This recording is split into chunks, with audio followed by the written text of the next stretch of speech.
Angela Rayner rose from adversity to preside near the pinnacle of British power. Born into modest means, she became a single mother at 16, worked her way through union activism, through Labour Party ranks, until she held some of the highest offices in UK politics. Deputy Prime Minister, Housing Secretary, Deputy Leader of the Labour Party. She became a bridge between working-class roots and government corridors. But in early September 2025, that climb suffered a dramatic derailment. A tax scandal, an ethics investigation, and a ministerial code breach forced her to resign. This is the story of Angela Rayner's resignation, how she fell from Deputy Prime Minister to face harsh public scrutiny, and what her downfall reveals about power, responsibility, and perception. To understand why Rayner's resignation is so consequential, one must first understand what she represented. She was not a typical politician. She was the image of Labour's connection to ordinary life. Someone who had left school early, someone who understood hardship. Her leadership roles were not merely symbolic. She often spoke of being the voice of the working class, of Northern England, of those who felt left behind.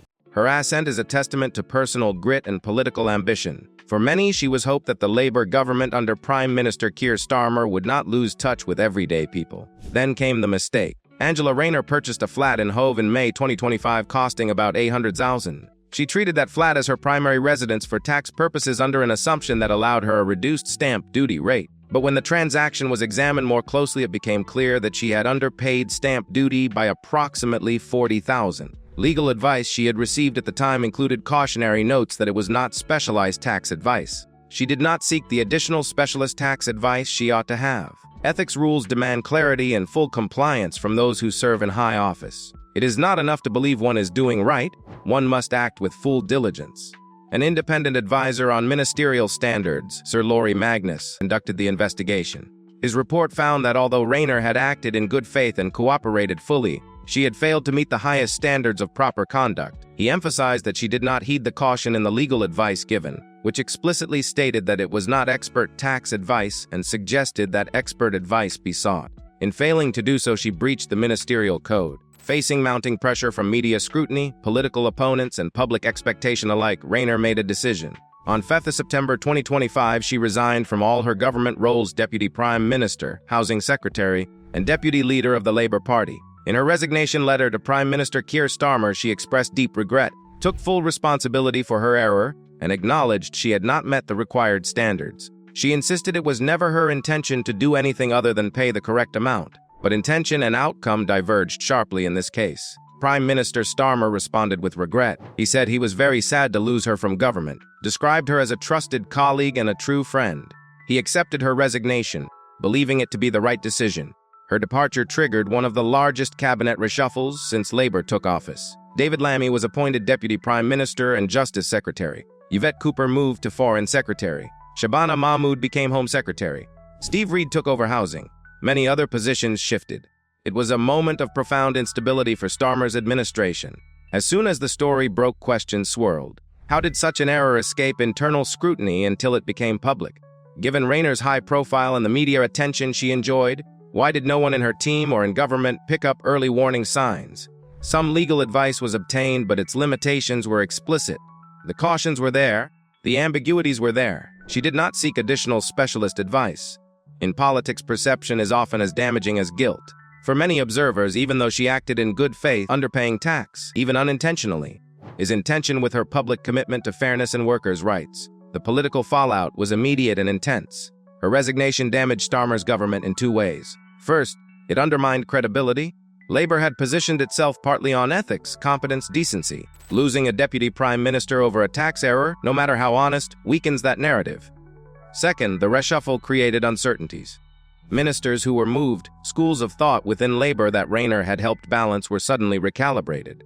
Her departure left a gap in representation of Northern voices, working-class voices, and internal divisions possibly widened as the question of who could or should succeed her loomed. Rayner's public image took a hit. For many supporters, she remained sympathetic. Most believe she made an error rather than acted dishonestly. Her history, her personal story, her passion for helping others, those resonated. But opposition voices were ruthless. Tax opposition parties and media commentators pointed to hypocrisy. How someone who speaks so much about fairness, about caring for public services and progressive taxation, could underpay tax. For them, the mistake was unforgivable. Public trust is fragile.